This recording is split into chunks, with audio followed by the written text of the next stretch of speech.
Mendengar cerita Zishan membuat Raisaka teringat dengan kejadian beberapa puluh tahun lalu. Mirip sekali dengan Ranggana waktu dulu, iya. Kau ingatkan?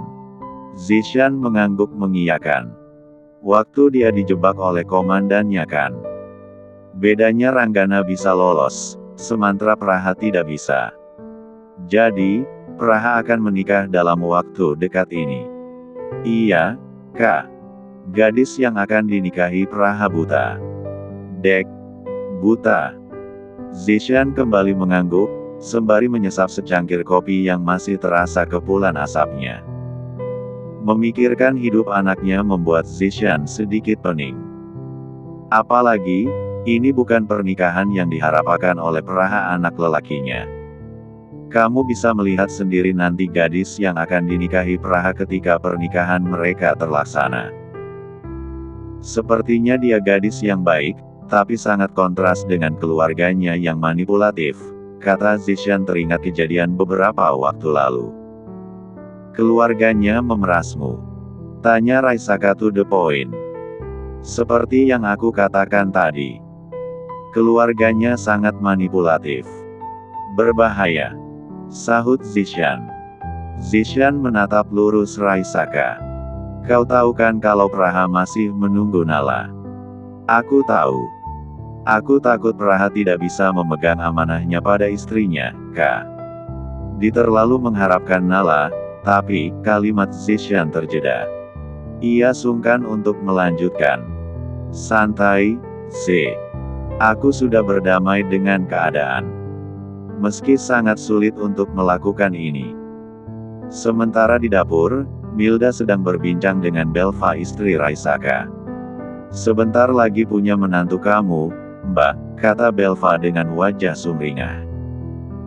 Seharusnya pernikahan anaknya menjadi yang membahagiakan bagi seluruh orang tua. Tapi tidak dengan Milda, bukan tidak bahagia, ia hanya khawatir dengan nasib pernikahan anaknya Praha. Iya, Bel. Alhamdulillah. Agak deg-degan, katanya. Wajar, Mbak. Namanya mau nikahin anak laki-laki.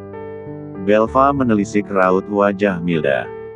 Tapi, kenapa wajah Mbak Milda murung begini? Bukannya seneng, Mbak. Aku cuma lagi khawatir sama Praha, Bel. Bisa gak ya dia jalanin pernikahannya ini? Secara kan mereka nikah dadakan. Jemari Belva mengusap punggung tangan Milda. Insya Allah bisa, Mbak. Buktinya aku dulu juga nikah dadakan sama Mas Raisaka. Malah awet kan? Masalahnya kan, Milda menatap lekat mata Belva, ada keraguan yang menyelimuti. Nala. Bel, aku gak bermaksud untuk mengingatkanmu dengan Nala. Senyuman manis terukir di sudut bibir Belva. Gak apa-apa, Mbak. Aku udah ikhlas kok. Nala pasti hidup bahagia sekarang. Dan aku yakin Praha bisa melupakan Nala nantinya. Suatu saat nanti anakmu Nala pasti kembali ke pelukanmu, Bel. Amin, Mbak. Semoga saja. Katanya dengan lirih. Beberapa minggu setelahnya, Praha keluar dari ruangan komandan setelah pengajuan nikah mereka diterima. Nanti aku bacakan apa saja yang ada di dalam berkas-berkas selanjutnya. Dan apa lagi yang kita urus, kata Praha yang sejak tadi berdiri di samping Hemira. Iya, Bang, sahut Hemira pelan. Berada bersama Letnan Praha membuatnya masih canggung. Aku ada di samping, bukan di depan, seru Praha, sebab Hemira malah membelakanginya. Maaf, Bang. Aku, kalimat Hamid terjeda, sebab Praha lebih dulu menyela. Gak apa-apa. Potongnya cepat. Beberapa minggu lagi kita menikah. Hemira mengangguk, ia memutar tubuhnya agar menghadap Praha melalui suara yang ia dengar. Kamu tahu kan kalau ini pernikahan terpaksa? Iya, tahu, Bang, jawab Hemira gugup. Sepasang mata Praha menatap lurus ke arah gadis bercadar yang berdiri di depannya. Ia menarik napas pelan. Jangan terlalu berharap dengan pernikahan ini. Karena ada perempuan lain yang aku cintai. Hemira terdiam beberapa detik, tangannya mencengkram tongkat dengan erat. Dan entah kenapa perkataan Praha bak ujung pisau yang menggores hatinya. Iya, Bang. Aku ngerti dan sadar diri, katanya akhirnya. Apalagi yang bisa ia katakan, sebab pernikahan keduanya terjadi bukan atas dasar cinta. Hemira memilih untuk menyetujui semua yang Praha ucapkan padanya. Terlepas bagaimana hatinya nanti, ia sama sekali tidak peduli.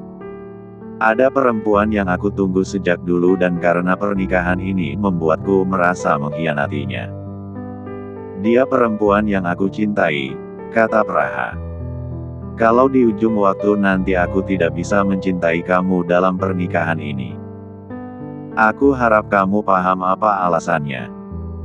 Cukup jelas untuk membuat Hemira sadar diri setelah mendengar apa yang diucapkan Praha beberapa detik lalu.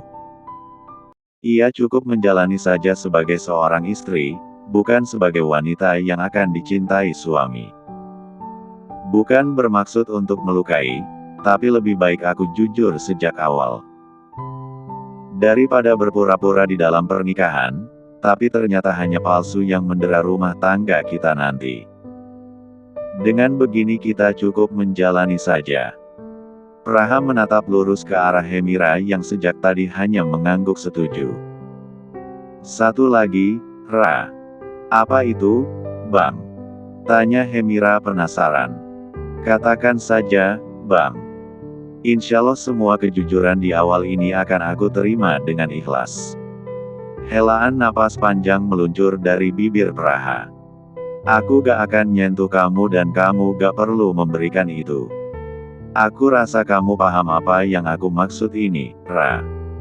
Semua ini aku lakukan untuk menjaga perasaan kamu kalau ternyata wanita yang abang tunggu selama ini datangkan. Hemira tersenyum di balik cadarnya.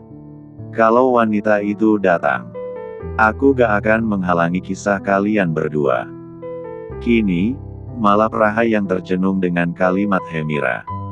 Seperti ada sesuatu yang menyusup ke dalam hatinya. Semacam perasaan tidak tega.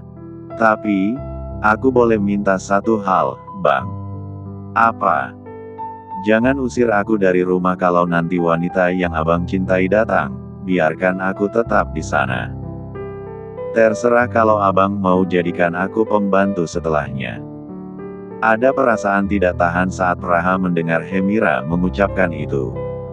Mana mungkin dia akan mengusri Hemira. Praha tidak sejahat itu untuk melakukannya. Kenapa? Hemira hanya menggeleng, enggan untuk memberikan alasannya. Padahal, ia hanya tidak mau kembali ke rumah kedua orang anak tuanya. Kita pulang sekarang, ajak Praha akhirnya. Aku antar pulang ke rumah. Gak usah, Bang. Aku naik bus aja pulangnya biar gak ngerepotin. Gak apa-apa, aku antar pulang. Tapi, Bang, kalimat Hemira terjeda, sebab Praha langsung menyela.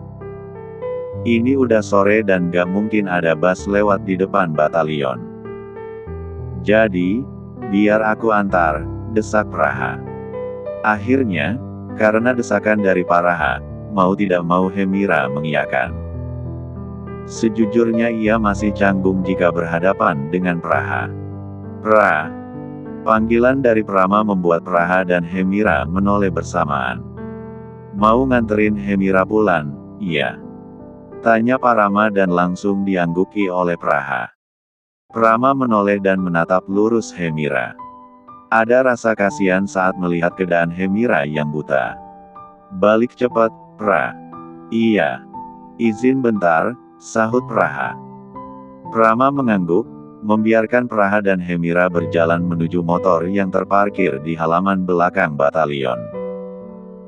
Motor butut yang ditumpangi Praha dan juga Hemira berhenti di depan rumah mewah milik keluarga Andika kedua orang tua Hemira. Kita udah sampai di rumah kamu, kata Praha sembari mematikan mesin motornya. Ia sedikit menoleh ke belakang, memastikan Hemira turun dari motor dengan hati-hati. "Kita beneran udah sampai di depan rumah kan, Bang?" Sahut Praha. "Aku bukan pria hidung belang yang malah bawa kamu ke tempat aneh-aneh. Bukan begitu maksudku, Bang." "Iya, aku paham." Sementara di ambang pintu, Asia dan ibunya tengah menatap sinis kedatangan keduanya.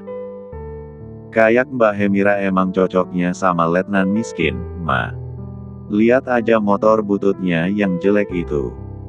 Jodohkan cerminan diri. Mereka berdua cocok karena sama-sama kasta rendahan. Hemira yang cuma anak pungut di keluarga kita emang selayaknya sama letnan miskin, kere dan melarat begitu." Aisyah terkekeh, menatap miris ke arah Hemira. Beruntung Mbak Hemira gak jadi nikah sama Kapten Gading. Tak lama, Andika melangkah keluar, ia pun masih tidak terima jika Hemira menikah dengan Praha. "Gak ada kendaraan lain yang bisa kamu pamerin?" sarkas Andika saat Praha dan Hemira melangkah memasuki halaman rumah. "Ada." Di kalimat Praha terjeda, sebab Rumana istri Andika lebih dulu menyela.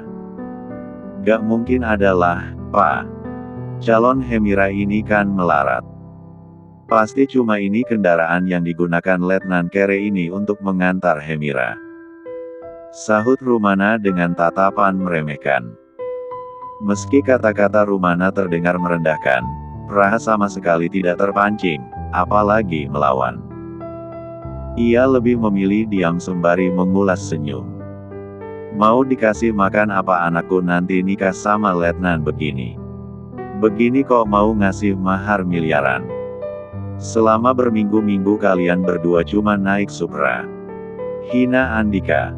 "Insya Allah saya usahakan, Pak. Gak perlu khawatir." Tawa Andika menggema, ia berdecih keras. "Usahakan? Kendaraan aja kamu cuma Supra butut begini, Letnan. Pak Andika nanti cukup menerima saja mahar yang saya berikan untuk Hemira." Praha berkata dengan mantap, sama sekali tidak terpancing hinaan Andika. "Kalau begitu saya permisi, Pak. Jangan lupa siapkan mahar miliaran untuk anakku. Bila perlu jual saja badanmu," teriak Andika. Langkah Praha tetap tenang dan tegap, ia hanya tersenyum tipis. Apa jadinya jika Andika tahu fakta sebenarnya? "Hemira masuk dulu, Pak. Anak angkat tolol cuma kamu sepertinya, Hemira. Sudah dikasih kapten bagus, kaya raya malah milih bongkahan sampah begitu. Bodoh." Andika mendorong kepala Hemira kuat. Meski begitu, tidak sekalipun Hemira membalas perlakuan buruk keluarga angkatnya. Anggap saja Hemira sedang membalas budi para mereka yang sudah memberikan kehidupan hingga ia dewasa. "Udahlah, Pra. Terima dengan ikhlas pernikahan ini. Mau gimana kamu menghindar gak mungkin bisa," kata Prama saat keduanya duduk di belakang asrama. Praha merebahkan tubuhnya di atas rerumputan hijau. Matanya menatap lurus ke arah langit. "Pengajuanku semuanya sudah di ACC sama komandan, Pram. Tapi, sumpah, hatiku gak bisa bohong kalau sulit menerima pernikahan ini. Terus, mau kamu batalkan? Karirmu bisa hancur, Pra. Kalau aja Kapten Gading gak menjebakku, mungkin aku masih bisa duduk manis di sini. Tanpa mikirin kehidupan rumah tangga," sahut Praha. Hatinya sulit sekali untuk menerima takdir yang mengharuskannya untuk menikah dengan Hemira. "Pram, opo? Istri buta kayak dia apa bisa nanti melayaniku?" Prama menoleh. "Melayani apa maksudmu?" "Menuruti biologis laki-laki." Praha menggeleng pelan, lalu beranjak dan duduk di samping Prama. "Bukan, maksudku. Melayaniku menyiapkan semua keperluan kalau aku mau tugas." "Bisa kayaknya, Pra." "Gak mungkin gak bisa. Masalahnya fisiknya gak sempurna, Pram. Matanya buta dan gak bisa lihat." kata Praha. Hemira pasti lambat laun hafal dengan kondisi rumah asrama yang bakalan kalian tempati nanti. Kamu belum menjalani, Pra. Gak usah menduga-duga hal yang gak penting. Helaan napas pelan meluncur dari bibir Praha. Benar apa yang dikatakan Prama, ia terlalu mudah menduga-duga hal yang belum ia jalani. Kalau nanti Nala kembali, aku harus gimana ya, Pram? Ya gak gimana giamna, Pra. Kamu udah menikah dan punya istri. Gak mungkin bisa seenaknya kawin cerai apalagi sampai selingkuh. Kalau diam-diam kan gak masalah, Pram. Prama langsung meninju lengan Praha kuat. Diam-diam, ndasmu. Umpatnya. Kamu jangan sinting, Pra. Ihalakan saja Nala. Untukku misalnya. Mau aku tembak kepalamu, hah? Sewot Praha tidak terima. Ingat, kamu sudah jadi suami Hemira. Mana boleh menjalin hubungan juga dengan Nala. Itu namanya kamu cari mati. Prama mencoba memperingatkan. Sebagai seorang sahabat, Prama tidak ingin Praha terjebak dengan perasaan yang rumit. Semuanya bisa berdampak pada karirnya yang sudah bagus sebagai seorang letnan 1. Malam harinya, Hemira duduk termenung di dalam kamar sembari memegangi kalung dengan liontin bintang. Benda kecil itu satu-satunya yang ia punya dan kenakan ketika kecil dulu. Sampai sekarang pun aku gak tahu siapa keluargaku, di mana mereka tinggal dan apa alasan mereka membuangku. Gumam Hemira sembari meraba benda kecil itu. Apa manusia sepertiku ini memang tidak layak untuk dicintai? Jangankan keluarga angkat, keluarga kandungku saja membuang dan bahkan menyia-nyiakan, lirihnya. Memikirkan pernikahan yang tinggal menghitung hari membuat Hemira sulit tidur ketika malam hari. Kamu jangan terlalu berharap dengan pernikahan ini. Karena aku mencintai perempuan lain. Sekelebat ucapan Praha melintas dalam benaknya. Ia penasaran dengan perempuan yang dicintai oleh calon suaminya. Aku tidak mungkin berharap banyak dengan pernikahan ini. Apalagi Bang Praha sudah mencintai perempuan lain. Hemira meraba ranjang di sekitarnya. Setidaknya aku bisa hidup dengan layak nantinya. Suara pintu yang terbuka membuat Hemira langsung menoleh, jemarinya meraih tongkat hitamnya. Mama. Bukan. Oh, Aisyah. Ada apa? Tanya Hemira.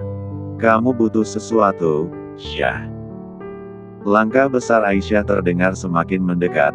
Hemira tersentak saat Aisyah tiba-tiba merebut kalung yang masih ia pegang. Syah, jangan. Sejak kapan kamu punya kalung bagus begini, Mbak? Maling. Hemira menggeleng cepat. Ia berusaha meraih kalung itu meski gerakannya tanpa arah. Syah, aku mohon jangan ambil kalung itu. Itu satu-satunya yang aku punya, mohon Hemira, tetapi sama sekali tidak diperlukan oleh Aisyah. Kalung kecil ini pasti punya seseorang. Ngaku kamu, Mbak. Kamu nyuri ya? Enggak, Syah. Itu kalung masa kecilku dulu. Aisyah tertawa sumbang, terdengar tidak percaya dengan kata-kata Hemira. Anak pungut kayak kamu gak mungkin punya kalung bagus begini. Demi Allah, Syah. Hemira terus memohon agar Aisyah mau memberikan kalung itu untuknya. Senyuman licik Aisyah terukir. Gimana kalau aku jual aja kalung ini, Mbak? Lumayan kan? Jangan, Syah. Aku mohon jangan. Hemira terus memohon. Aku lakuin apa aja buat kamu, tapi tolong kembaliin kalungku. Yakin kamu mau lakuin apa aja untukku, Mbak? Iya, sahut Hemira cepat. Aisyah memperhatikan kalung kecil dengan liontin bintang itu, lalu menatap lurus ke arah Hemira. Jilat kakiku, Mbak.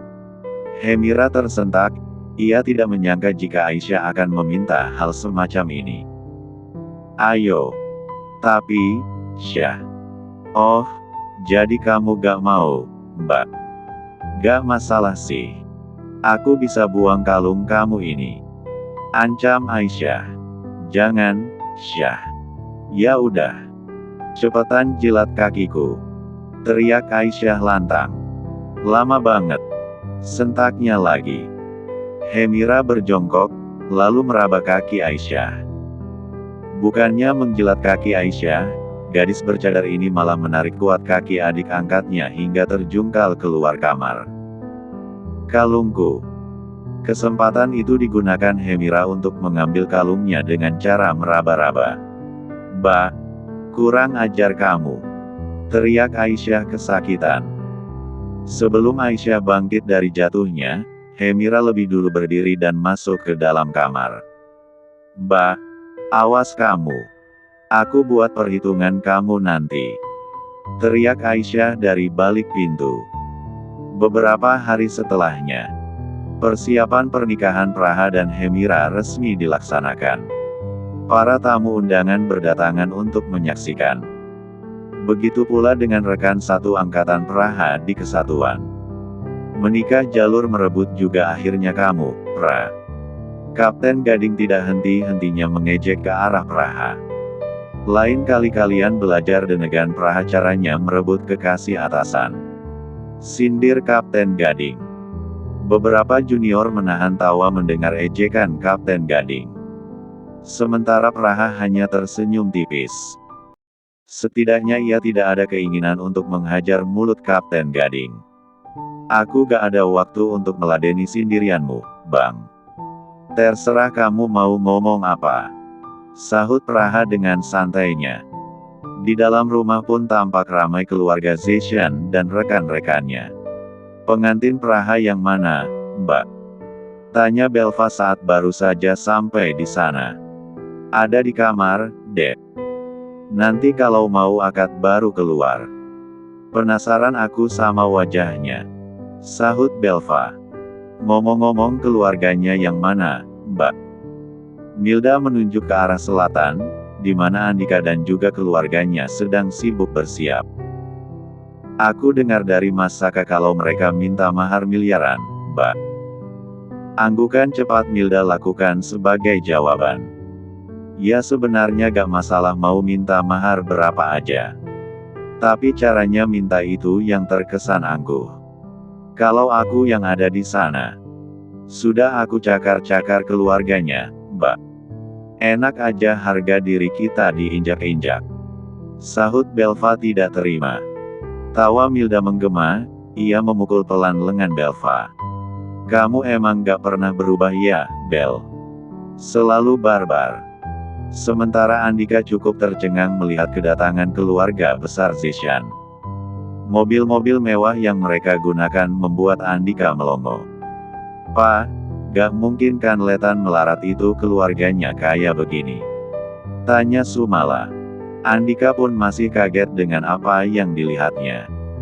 Papa juga agak shock melihat Letnan Kere itu datang bersama keluarganya, Ma. Kayaknya mereka nyewa mobilnya. Andika masih menepis fakta yang ada. Aisyah mengedarkan pandangan, mencari seseorang yang sejak tadi ditunggunya. Paling juga keluarganya pinjem mobilnya, Pak. Gak mungkin dalam beberapa hari motor Supra berubah jadi mobil mewah. Mustahil itu. Sahut Aisyah. Setelah persiapan selesai, mereka semua siap dengan acara utama akad pernikahan. Mas. Raisaka menoleh, melihat wajah istrinya yang tampak gelisah. Kamu kenapa? Tanya Raisaka. Mereka sedang menunggu pengantin wanita keluar dari dalam kamar. Kok jantungku deg-degan begini, ya, Mas? Praha yang mau nikah kenapa kamu yang deg-degan? Belva menggeleng, jantungnya semakin tidak karuan saat MC mengatakan jika Hemira akan segera keluar. Sementara di dalam kamar, Hemira pun merasakan hal yang sama. Ya Allah, perasaanku kenapa jadi gak enak begini? Batinnya lirih.